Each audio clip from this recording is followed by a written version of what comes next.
बहुत विशेष ध्यान रखने वाला विषय है। अगर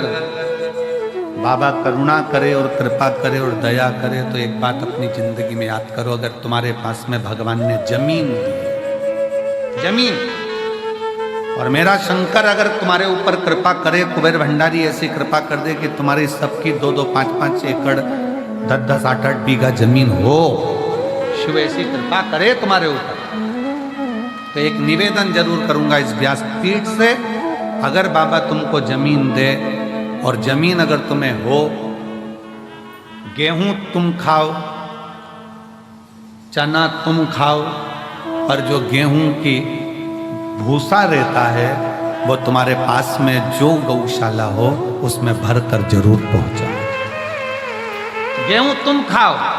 जमीन भी तुम्हारी, गेहूं भी तुम्हारा, सारी फसल तुम्हारी, पर निवेदन है, अगर भगवान ने तुमको इस लायक बनाया है और जमीन दी है, आज ये प्रार्थना कर कर जाना कुबेरेश्वर बाबा से कि अगर तूने मुझे जमीन दी, उसमें अगर गेहूं लगेगा तो गेहूं भले मैं खाऊं, गेहूं की फसल भले मैं बेचूं, पर उस गेहूं की जो भूसा बनेगा वो मेरे नजदीक की गौशाला में जरूर जाएगा, ऐसी कृपा।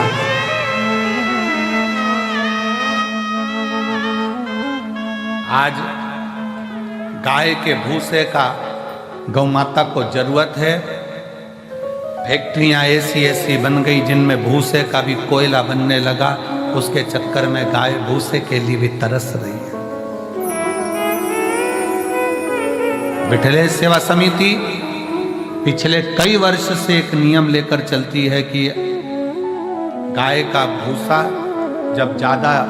हम लोग प्रयास करते हैं कि इकट्ठा कर लें, और कोई नज़दीक की गौशाला में भी जब भूसे की ज़रूरत होती है,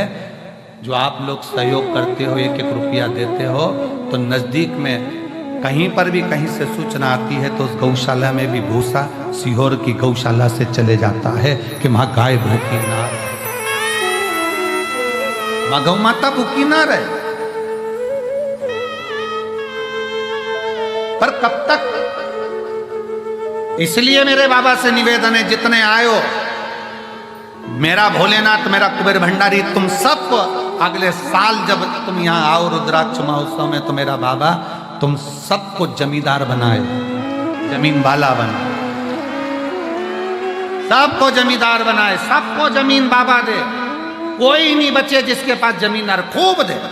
2 एकड़, 5 एकड़, 10 एकड़, 25 एकड़, जितनी मेरे बाबा को देना हो बीघा में, 2-5 बीघा भी दे, तो फसल तुम खाओ, मना नहीं है, सब खाओ, पर उसमें जो भूसा रहे, उसमें जो चारा रहे, वो तुम्हारे नजदीक में जो भी गौशाला हो, उस गौशाला को समर्पित करो, जिससे गौ माता,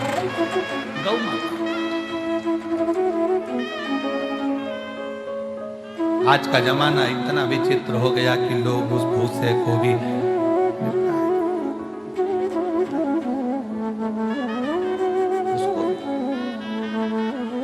शिव कथा कहती है,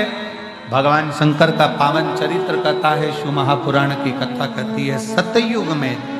4 थन से गौ माता दूध देती है, और वो चारों थन से वो दूध जो प्राप्त होता है वो जीवन का सुख का आनंद का प्रदान करता है।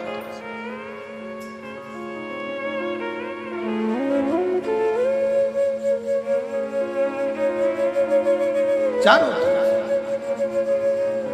और आज का जमाना कलयुग में बछड़े को 1 थन का दूध तक गाय का नहीं मिलता, वो भी निचोड़ लिया जाता है कि, और फिर बछड़े को छोड़ते हैं, बछड़ा पीता है, गाय दूध देती है, फिर वो निचोड़ लेते, फिर बछड़ा छोड़ते हैं, फिर दूध निचोड़ लेते हैं, बछड़े को कुछ मिलता है।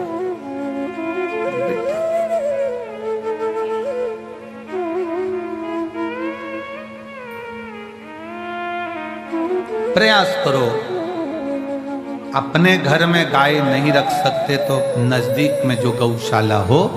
उसमें प्रयास करो कि कुछ सेवा कर सको, कुछ दया आपके भीतर उत्पन्न हो, बाबा करुणा करे। वैसे तो मेरा कुबेर भंडारी तुम सबको जमींदार जल्दी ही बना देगा, ये निश्चित है। अगर व्यासपीठ पर यह बात आई है तो क्या पता भोलेनाथ ने क्यों निकलवाई है ऐसी बात, और पता नहीं ऐसा मुख में क्यों आया, नहीं तो आज तक ये बात कभी व्यासपीठ पर नहीं आई। कि हम तो हमेशा कहते रहे कि गाय को रोटी दो, चारा दो, और आज अगर बाबा ने ये बात निकलवाई है कुबरेश्वर धाम में, तो मुझे ऐसा लगता है कि तुम सब जमींदार तो होने वाले हो।